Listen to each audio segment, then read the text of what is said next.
Welcome to Friday Afternoon at the Manor. This is live with Dr. JJ, and we have a great treat today. And we'll say over to Susan, who will welcome our guest speaker.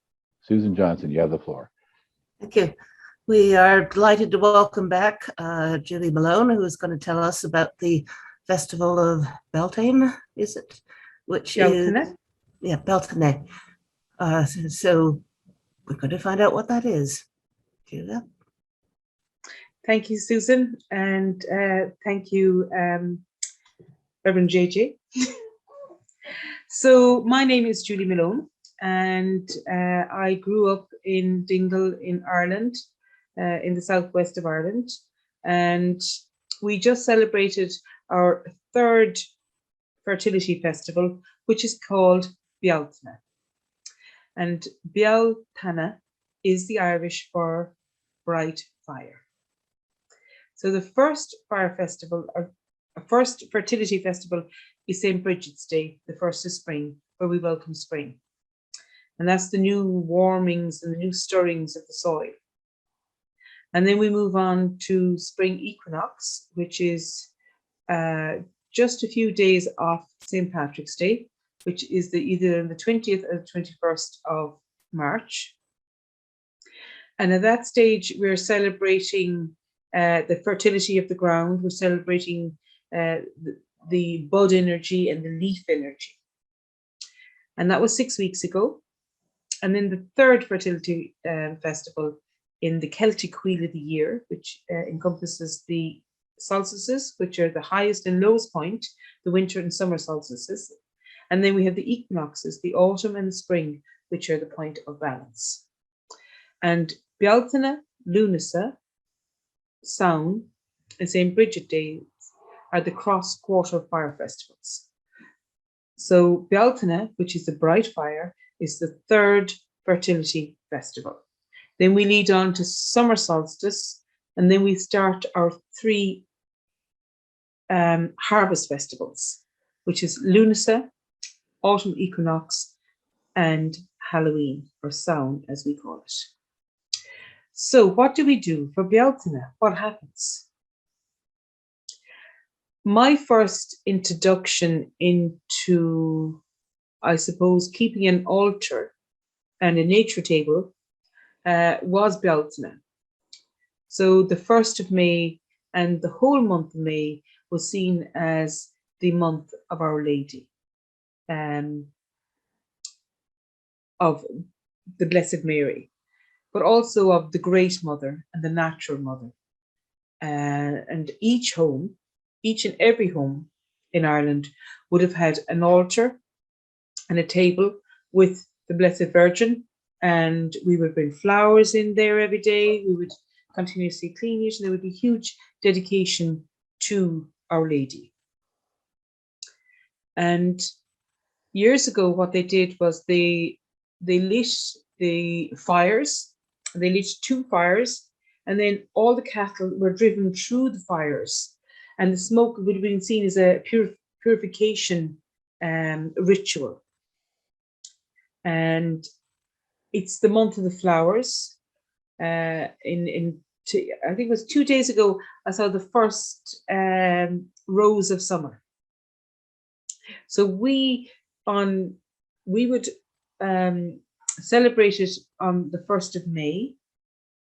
But yesterday was the astrological Beltane, which was the exact point, because it's lunar. So that was the exact point between the spring equinox and summer solstice. So yesterday was that exact point.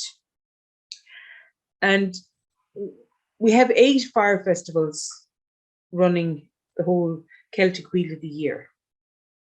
And for each of those festivals, it's a 3-day event.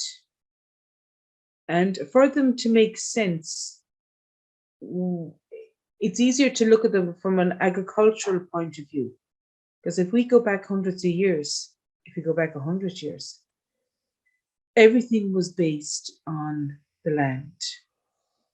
And on, especially before electricity. So everything was based on our food, our water, our shelter, everything came from the land. And in Ireland, we have really ancient honouring of the land and very rich rituals that would be, and celebrations honouring the land, the moon, the stars, the sun, and the sun god. And when we were Christianized, the land-based beliefs were so strong that they carried all those beliefs into Christianity. So we still in Ireland have, I suppose, very much kind of, they run with each other.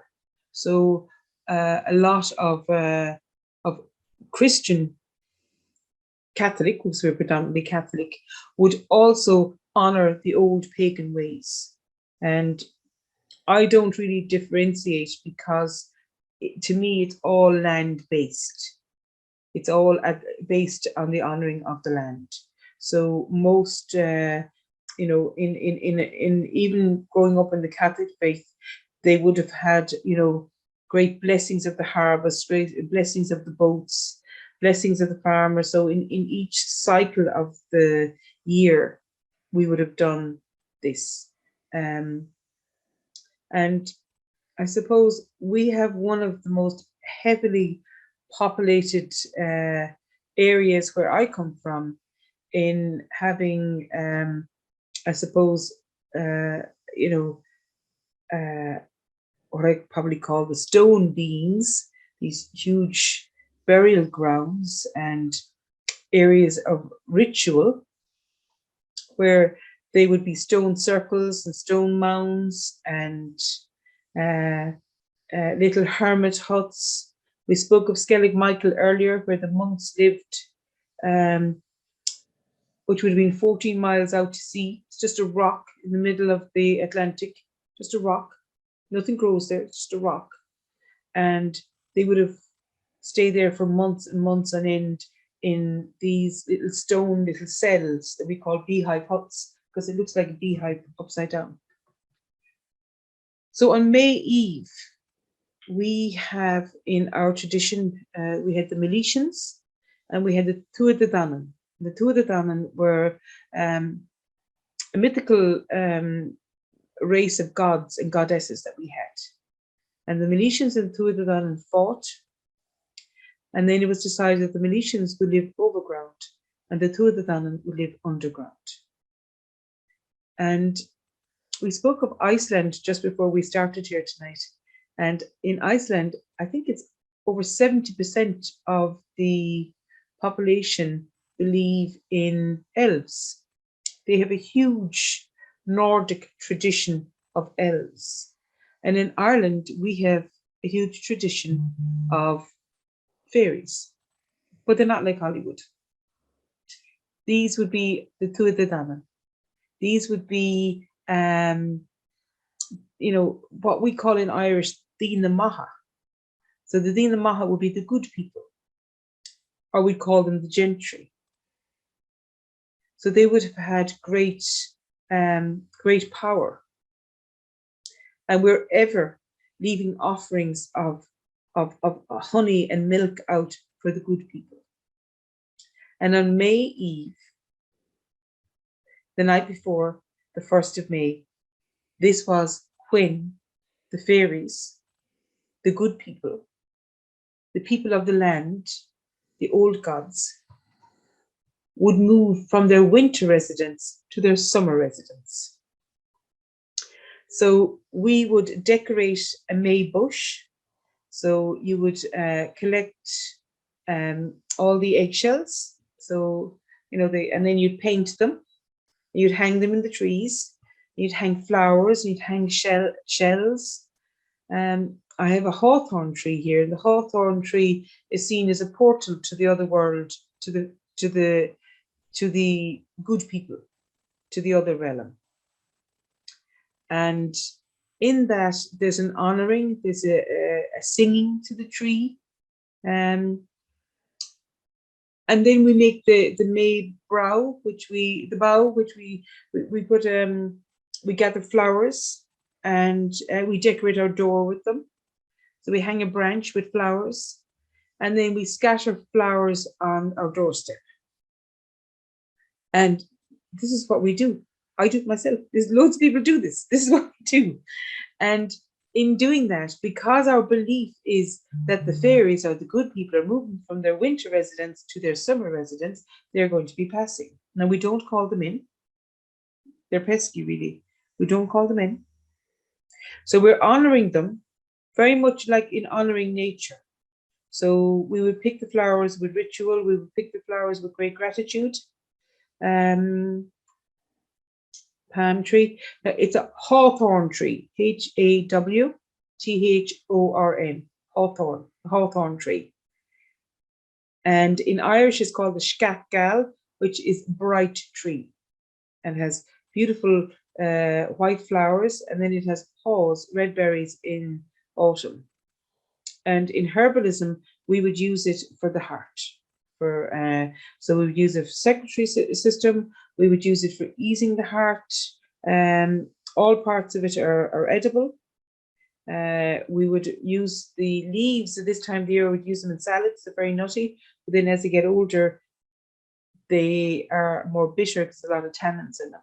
But at this time of the year, it's really lovely to put in salads, and beautiful bright white flowers, which would be used to decorate as the May tree. So that would be one of our sacred trees, the hawthorn tree. So we decorate the hawthorn tree. We would scatter the flowers, and they would be great prominence to yellow flowers. So again, you're coming into summer season. So it's the first of summer for us. We'll be honoring the sun. So Saurakini, that is the Irish for primrose. So all the primroses are in the hedgerows at the moment, and they're very beautiful. It's lovely to make primrose wine, actually. Primrose wine is really lovely. And in plant spirit medicine, we would see primrose as an initiation, as a new beginning. So it's a great one to take. You can eat the flowers. We use them a lot in cake decoration. Well, I would. And they're also, they have a sedative quality to them. So cowslips and primroses would quite often be seen in stories where the fairies would fall asleep under them. And there's truth in that. So even if my daughter or even myself or anybody was anxious or couldn't sleep or had a lot on, I would give them 2 or 3 primrose flowers to take, and it's just as a relaxation. And primrose tea is lovely. And dandelion, which is I think it's all over the world, isn't it? You have loads of dandelions, don't you? Yeah. So dandelion would be used as well, and especially when we're coming out of winter, when we would be eating an awful lot of stagnant or stodgy food, very heavy food for winter. We eat a lot of roots and a lot of carbs. So dandelion would be used to cleanse and clear our liver and our kidneys, and just to clear out that winter kind of heaviness. So they're also called piss beds because they're a really strong diuretic. So it's really good for letting go of fear in your body. Dandelion tea or dandelion coffee. You can make coffee with the roots. You can roast the roots. So the dandelions and the primroses. So one is for letting go and removing all that stodginess and density in the body, and then the primroses would be to bring new energy in. So it's like a new initiation, new beginnings, stepping into the light half of the year. So they would be scattered on the threshold. So the good people, when they're passing by, they're being honored. We're honoring the flowers in picking of them, but yet it's like, no need to come in, there's your altar, have a little look while you're passing by, little blessing of milk and honey for ye, and off you go about your ways. You're outside, we're inside, all is good in the world. And all the hills, so tomorrow in Ickniach is the center of Ireland. A great fire is lit in Ickniach. That's where the kings and queens of the past were crowned. And then a web of light is spread throughout that. So in this hill, a fire is lit, and then yonder, the next hill sees the Uisneach fire, and then they light their fire, and that would have spread all over Ireland. So there would have been, a moment where all over Ireland people looked out. They were looking out for the hill, the hill in the next parish, and they would say, "Yes, they're lighting now," and then they would light theirs. So you can imagine the unity. This is before communication of telephones or all the communication we have now, and yet there was this huge web of light and unity in every hill in Ireland. It just spread. And it must have been a great must have been a wonderful time of connection and community when you look around. So we have a Féile na Beltane, which is a festival of Beltane, and we had it at the weekend, and we would perform this in our area here, where they are lit from hill to hill. So there's about 7 or 8 fires that are lit in our area here, and it's a really exciting moment to be in the dark and then to be looking out, and that it's almost like when you're in the dark pre-dawn, and if you're out in nature in the woods and it's so silent and it's so quiet, and all you can hear is any nocturnal animals or whatever way the wind, maybe if there's wind, you hear that, and it's so quiet. And then just before pre-dawn, there's a lightning. There's this great darkness, and then there's a lightning, and then there's one moment where it goes from stillness to one bird singing, and then just like that, the dawn chorus happens, and it's a really exciting moment when the dawn chorus kicks in. And this is the same when you're looking, you're waiting for the dawn chorus. The same when you're looking out, and then you hear someone shout fire, and then you see the next hill. It's your turn to light your fire, and you also know that the next hill is waiting for your light. So it's a beautiful thing. It's a beautiful connection. It's a beautiful community. And it's something that we do here still. But tomorrow, the great fire of Uisneach, which is the centre of Ireland, they will be lit tomorrow, and the hills around them will be lit. And they would be very much in the honouring of the gods. Honouring, it would also be a moment where people will take to, I suppose, reflect on the last 6 weeks. So the last time they gathered together would have been for spring equinox, which is the point of balance, which is a really important point where we're planting the seeds. So we would literally be, I suppose, breathing our blessings into the seeds when they're going into the ground. And now those seeds have come to flower. So, and the flowers they're the sexual organs of the plants. That's where the seeds of the plants are held in flowers. And that's where the continuity of life is, in the seed, in the flowers. And the flowers also lead to the fruit for the autumn, for harvest.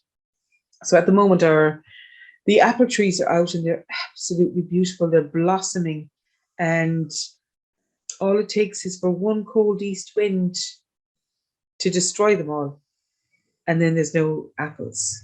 So you can understand how all these moments every 6 weeks in the cycle of life, how important it was for them, and it still is for us. And I think as we enter a time of really deep change in the world now, and as we enter a time where energy and clean water and food is going to be the new wealth, and as we reach a tipping point in the world, I feel that there's going to be very much a return to the honouring of the old ways of growing food and of community food and of local food. And I know in growing up as a farmer's daughter that our community was built very strongly on the fact that we depended on our neighbours for the harvest, and we depended on our neighbours for swapping machinery or helping each other. So it didn't matter whether you liked your neighbours or not. They needed you, and we needed them.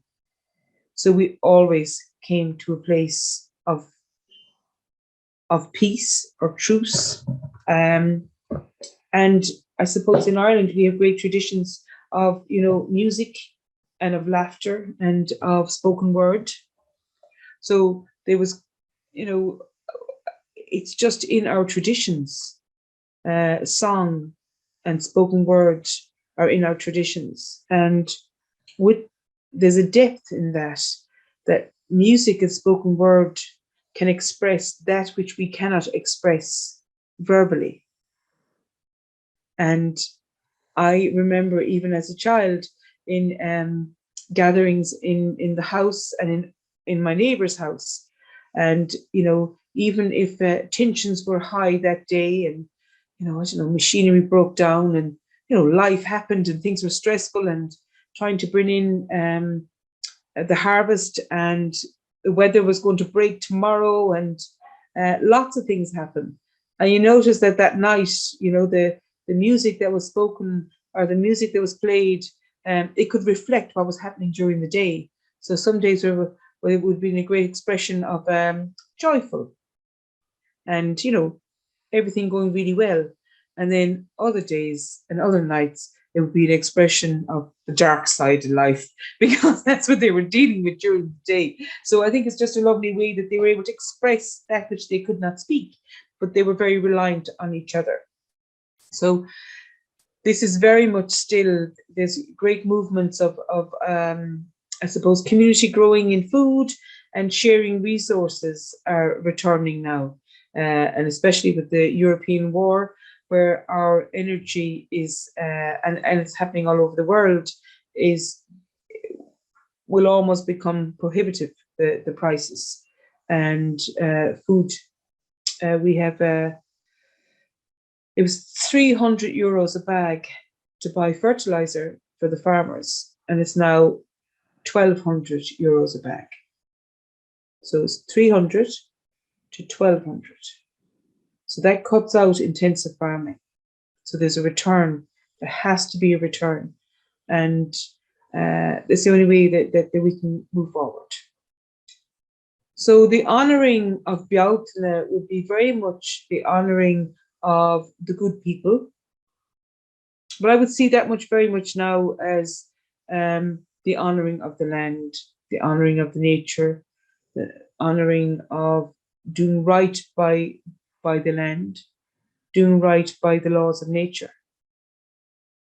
And we understood this in our psyche. We just understood this. We grew up with a real love and a nurturing of the natural laws, and in how to treat the land and all the beings of the land.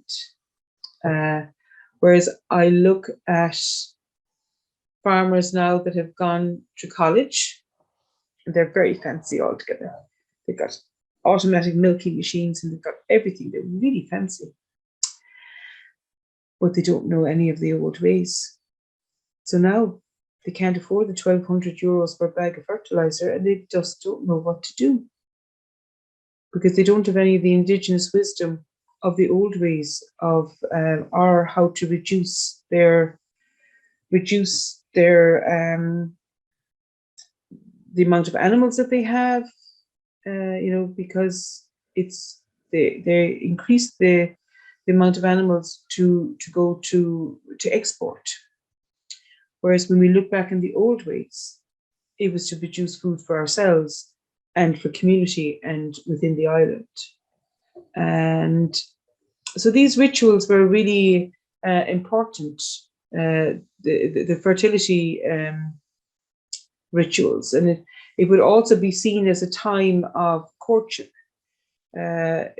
Because it's the month of the flowers, it's also the month of, I suppose, our own creative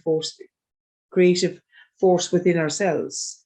So Beltane would be seen as a celebration of unions and sacred unions and partnerships.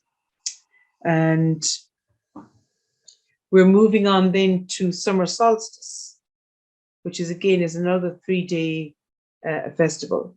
And then we move on after that to the first harvest festival, which is the 1st of August, which is the agriculture 1st of autumn. So that's in 12 weeks' time. And it doesn't seem that long ago that I spoke to ye, and that was for Samhain, wasn't it? For Halloween? Yes. So that is our festival of death and rebirth. It's when the harvest is cut and it dies and gives of it itself. And then the seeds are saved and they're brought forward for the birth, for rebirth in spring. So now all the energy is going into purification of the animals, of ourselves, of the land. It's moving into summer energy. It's moving into sun energy. It's moving into action. It's moving into creativity, and it's outward, because the sun energy is a male energy. It's that of action and outward. Whereas in sound, we're moving in, it's more into the feminine energy. We're moving more into the darkness, more into the womb state, and more into the holding. And now we're leaving that with gusto, and we're out in the world and celebrating all that is bright and beautiful and creative. And there's an acceleration of growth. So between now and summer solstice, and in the next 6 weeks, there's a huge acceleration of growth. And they would be also deemed a great time for our own growth, for action, for manifestation of our own dreams in moving out. Whereas in our Samhain to winter solstice would be seen as a time of deep dreaming and bringing our energy back to self. And in the old ways, the days would have been very short. So dawn would have been 8 o'clock, and then at evening, dusk and night would come at 4:30. So they didn't have that much time outside. They had a lot of time inside. So a lot of time for music, for play, for creativity, for by the fireside, for really sparking, entertaining and sparking the imagination and writing, and just bringing all their energy inwards. Whereas now we're really the opposite. We're off with the winter clothes and we're out there. And that was the great celebration of the sacred union in Beltane and the movement forwards. So creation. And when we look here now, like the fields, we've loads of sheep in Ireland. So the fields are full of lambs, and the hare would be very sacred. The hare, so it's like a large rabbit, so it's native to here, the brown hare, and it would be very sacred to us as they would be seen as shapeshifters. So the belief was it's against the law to kill a hare here. So you never kill a hare, because it was believed that they were shapeshifters and that could be your grandmother coming back, and usually connected to the feminine of coming back, and they were seen as very sacred.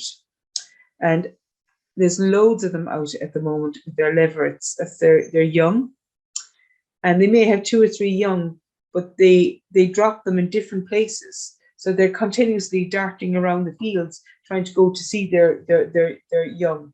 So the hare would be very much connected to fertility as well, and the lambs. So that I suppose is the highest point of creation and rebirth. So it's just after Easter. So it's like, it's almost like everything is born. It's this huge rush of energy, of creativity. And we feel that within ourselves as well. That feeling when you step outside and the temperature is just rising here in the last week or so, and just to go from the cold and to be able to walk with summer clothes, it feels lighter. It feels brighter. It feels your body can relax. It can relax. It can just like I do morning meditation outside in the morning and greeting the morning sun, and just to be able to stand outside and for your body to relax and just feel the sun on your face. It's a really beautiful thing. Whereas during the winter, you're wrapping up and you hope that there's some that you can see through the rain and through the clouds, that there's some sun coming through, even just a little splinter of it. Whereas at the moment, it can be really beautiful to actually really feel the heat and for your body to relax. So that would have been a huge celebration for them to gather for the 3 days of Beltane, in celebration for the seeds that were now growing and in anticipation for rampant growth that's about to happen, and celebrating life all around.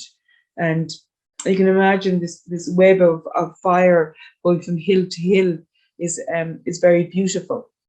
Does anybody want to ask me a question? I notice that I just keep talking, but I don't. Do you want to ask me anything?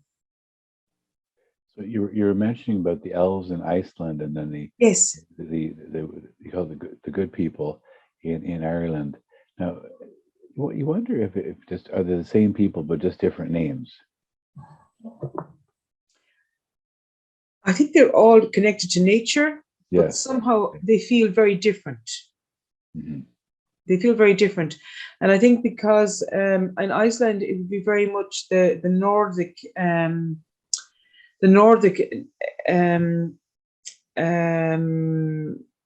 nature spirits. So just before Christmas, I brought my daughter to Finland. We went to Lapland. We went to see Santi. She's 9 3/4. And we went to Lapland to meet Santi. And she's in the chair opposite me there now. But it was such a beautiful thing to be in a Nordic country. So Lapland is deemed as the official residence of Father Christmas or Santi. And to be out with the reindeers in the woods and in the snow, energetically, is very different. So they don't have any animals there like us. So we have lots of sheep and we have lots of cows in Ireland. And I don't know, we're very much based, there's a lot of energy based in the good people that live under the ground. And even in the old stories, the Miletians and the Tuatha, our old gods, the old gods agreed that they would live underground. The Miletians would live overground. But the elves in the Nordic country, and they have a lot of Viking energy in Iceland. It feels very much like the elves are overground. Does that make any sense, JJ? Very much so. Very much so. Yeah. Yes, yeah. So I think it's the same. It's the same, but they're different. Do you know what I mean? Mm. Yeah. Ours are very much. We're very stone based here. We're all into. If you've ever been to Newgrange or any of the sites in Ireland, Mm-hmm. we've been moving boulders for thousands of years, stones. Mm-hmm. We've been moving huge stones and boulders. Whereas I think in the Viking countries and Nordic countries, they have real densities of woods and trees, and so that's more elf-like. Mm. Yeah. Mm. That does make sense, definitely. And you mentioned reference to like hawthorn and dandelion. It's interesting because my dad, it was a tradition in our home. We would often harvest the dandelion and make salad, and also make dandelion wine. Yes. But I never heard of making dandelion tea or dandelion coffee. And these are, so you basically take the root of the dandelion and you roast it to make coffee. To make coffee, yeah. It's so a lot of people, uh, they would, if they didn't drink coffee, they'd actually drink dandelion coffee. So it's a thing, you can buy it. It's a commercial thing as well. But you would just dig up the dandelion. So if you think about it in nature, the dandelion has got a big tap root. It's got a deep tap root, and what it does, it pulls up all the nutrients up to the top. So it's very rich in nutrients and vitamins. And you would dry it, roast it, and then you use it for coffee. I would use it in tea, so I would use the leaves in salad, and I would use the flowers in a tea. This time of the year, I would use them with nettle, which is like really good for holding your boundaries, really good, nourishing. It's got a high iron content in it. It's got loads of vitamins and minerals. And then cleavers are really good for flushing your kidneys, and that's where we store our fear. So it's really good to keep your kidneys clear on that part. And then dandelion is really good for your liver, and that's where we store our anger. So cleavers, dandelion, and nettle are really good for fortifying yourself, and but yet letting go. And then I would also use maybe some daisy or some roses in there as well. Rose is really good for the heart, and so is hawthorn. But this is very simple ways of going out and just picking. And once you know, plantain is another one. And plantain, we would use in ancestral healing and in honoring those that have gone before us. So they're just powerful little punches of tea, and when they're picked wild, you really get the nutritional benefits because the life force and the vitality of the plants are at their optimum. They haven't been dried or stored or traveled. So it's really nice to connect with that wildness, I suppose, in eating wild food. Well, you mentioned cleaver. What's cleaver? Cleavers, you may know, they're called sticky back as well. If you throw them at you, they have little sticky things. If you throw them, they stick to you. Oh, yes, we call them burrs. Okay, right. Okay, right. Okay. What do you call them? Well, we sometimes use the word burrs, but those things tend to mature in more midsummer. Yeah. So Yeah. we would use the cleavers. So that would be the seed Right. later on. But for now, they're just really fresh growth, and they Okay. grow in. They usually grow with nettles, and they work very well with nettles. And you can also juice them, so they're really good for your kidneys. They're really good for cleansing and clearing. They go quite wild and quite numerous. Now, do other people have questions? I see Sarah and I see Gary. And Gary, do you have a question? Yes. I didn't come in at the beginning of the program, but I haven't heard leprechaun.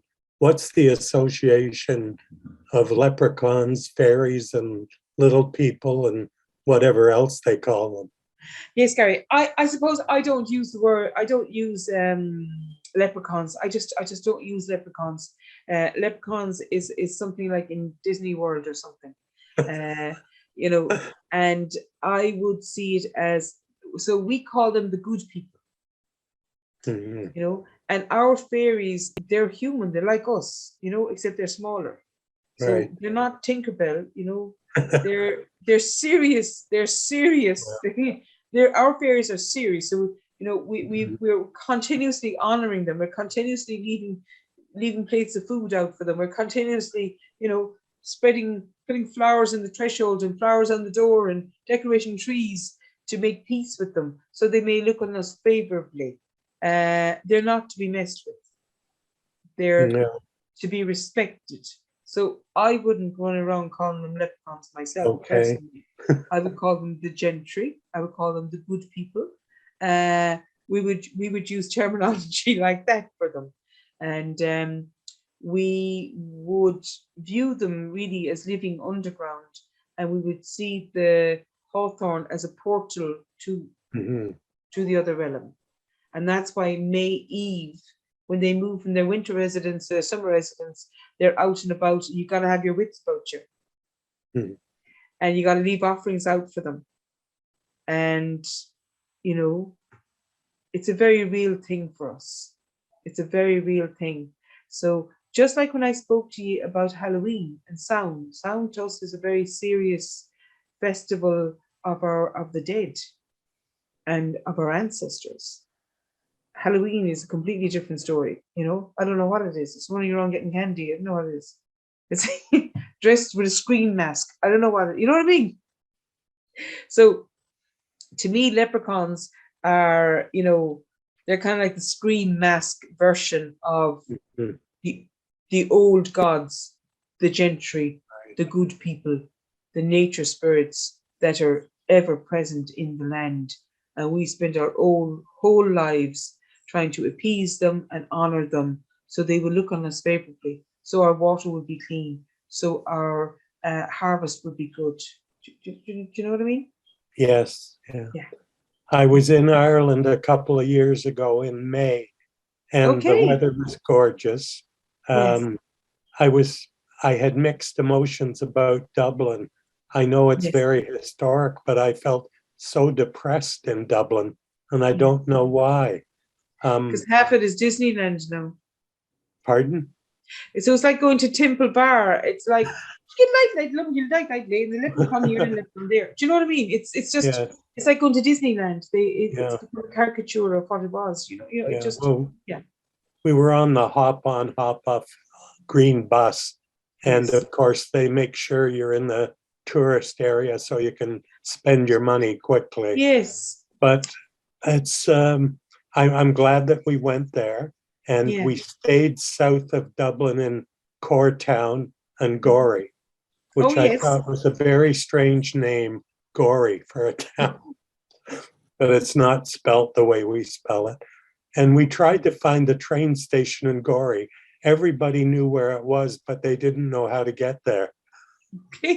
And when we finally found it on our own, we went into the station and it was closed. Well, finally, the blind went up and there was an attendant behind there, and we made inquiries about a train up to Dublin and on to Belfast. Well, he said there's only 2 trains a day, one in the morning and one in the evening. And the morning train was like 6:45. I thought, there's no way I'm getting a train at 6:45 when I'm on my holidays. That would have been to get to Dublin for 9 o'clock, Yes, yeah. So we enjoyed our time there, and Cortown was very interesting.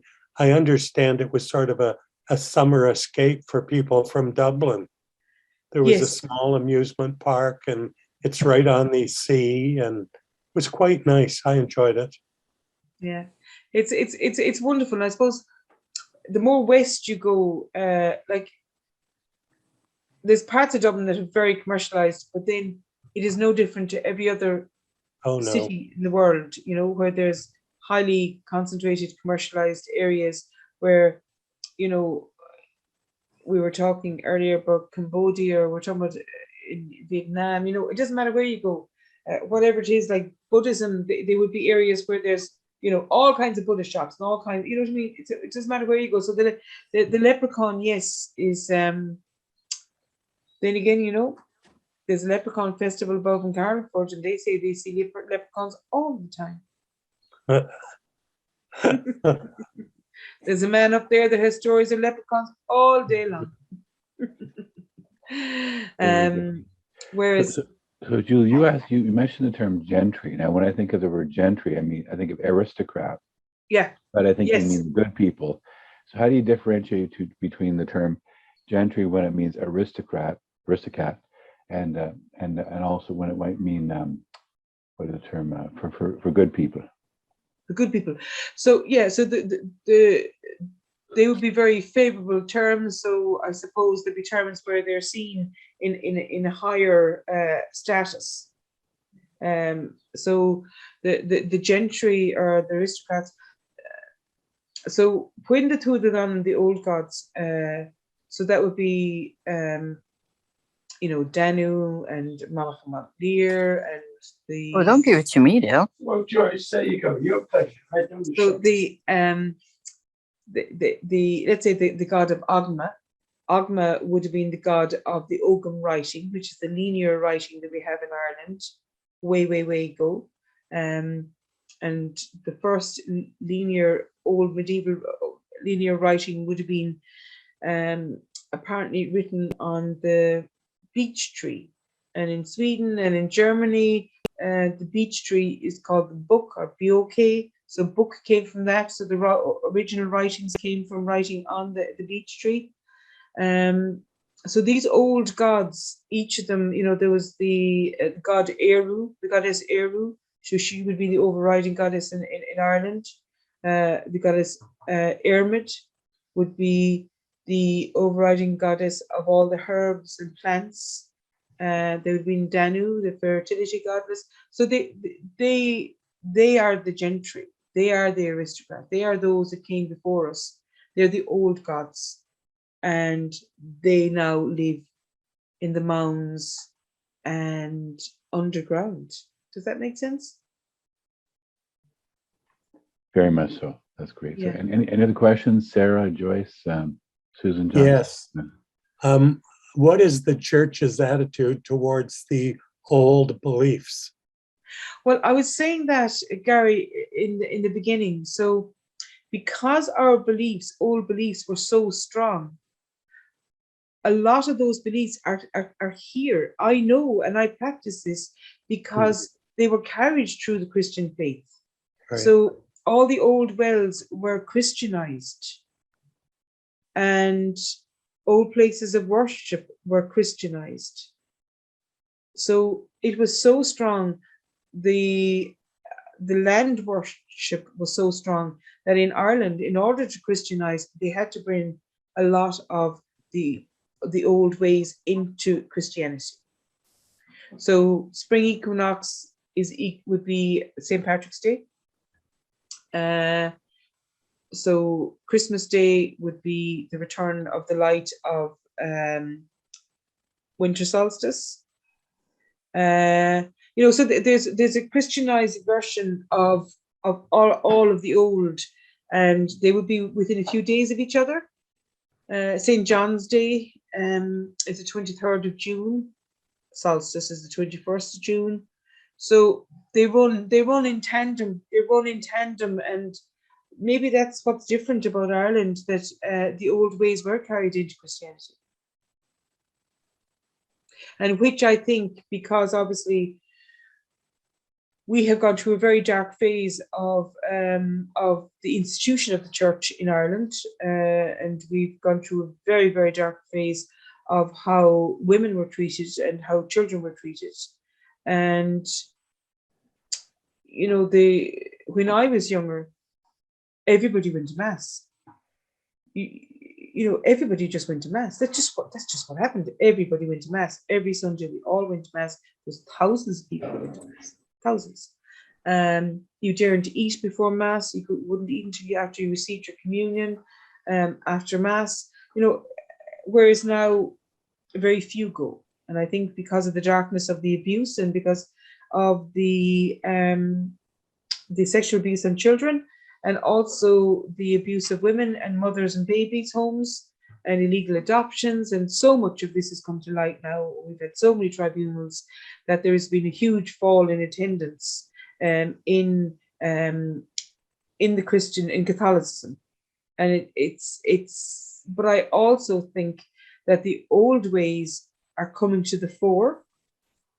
But because the old ways were so strong, they had to be brought into Christianity. I think because Christianity was so strong, Christianity will also be brought in a new way with the old ways moving forward. Do you know what I mean by that? Well, we have a similar situation here with the indigenous population and the schools. So I don't know what's going to happen there. It's just a horrible situation, which we've known about, but was only revealed recently to any extent. Well, I suppose it's Roshimaya, what was the I was talking with Roshimaya earlier. Say hello. Hey. What was the Hello. place that we were talking about beforehand? You were saying to me about dark and light. What did you say? Oh, what happens in the dark always comes to light. Okay, go on, go back up there again. What happens in the dark always comes to light. That was the discussion that we had beforehand. She was saying to me, I don't know what we're talking about. She said, what happens in the dark always comes to light. And then I said, what does that mean? And she said, it'll always come out in the end. And that's what's happening now.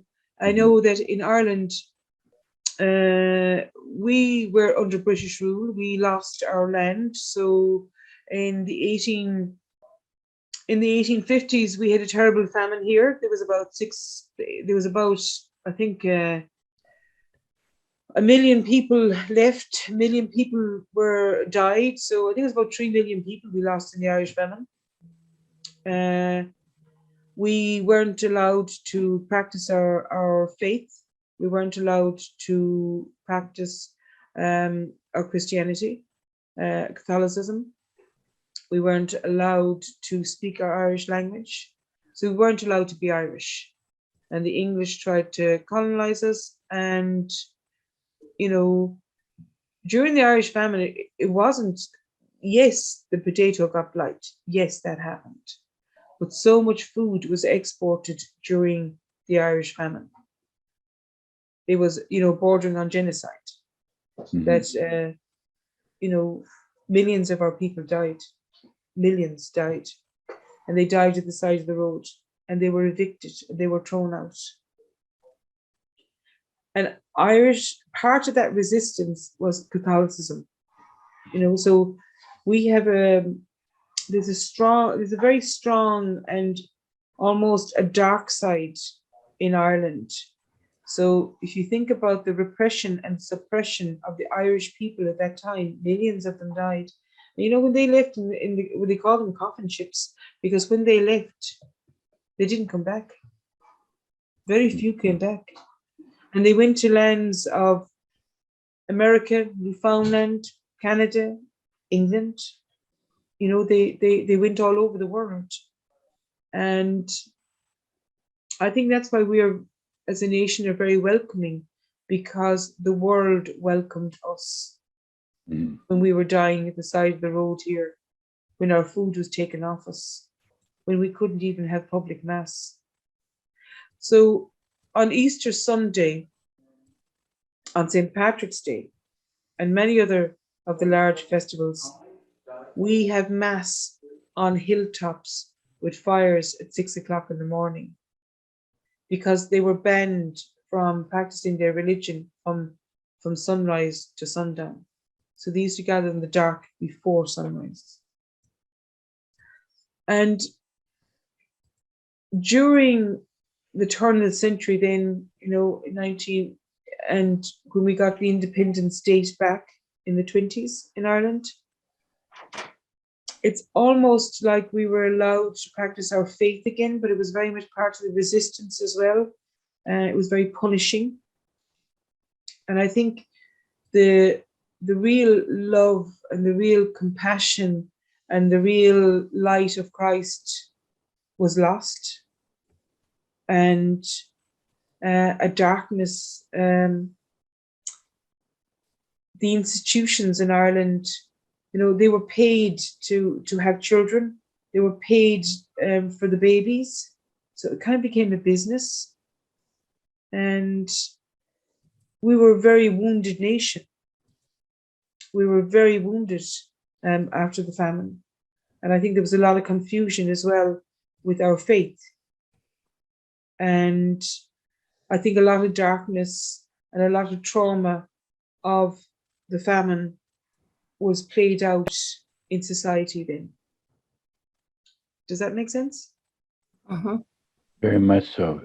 Yeah. Julie, truly remarkable. But you remind me of the resilience of the people, and by keeping the spark of the land. And when you speak of the fire festivals of the year, the relationship with the herbs, you speak of that interior harmony that's so very powerful right now. I think it's a great gift.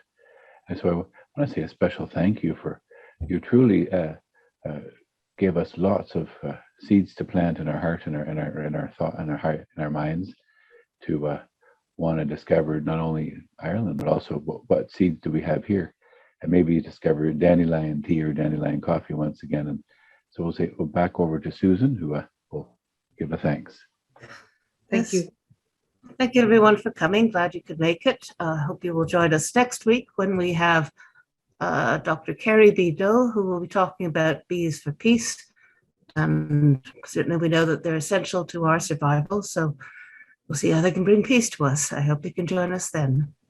The National Bee Day in Ireland is the 20th of May. It's all about the birds and the bees now.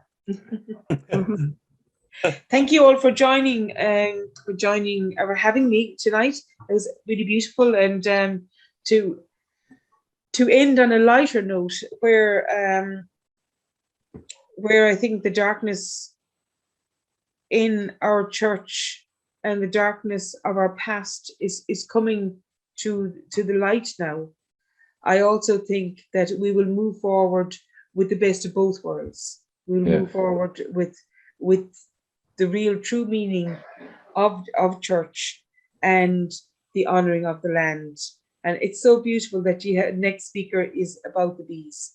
And everything, I think, will return with that beauty of what is the compassion and the love of community living, and that spark within ourselves and living in harmony with nature. So Thank you. Thank you very much. Thank you, Julie. you're very welcome. Thank you, Thank Julie. you. Thank you. Bye. Take care now. Until the Bye, next. everybody. Bye-bye.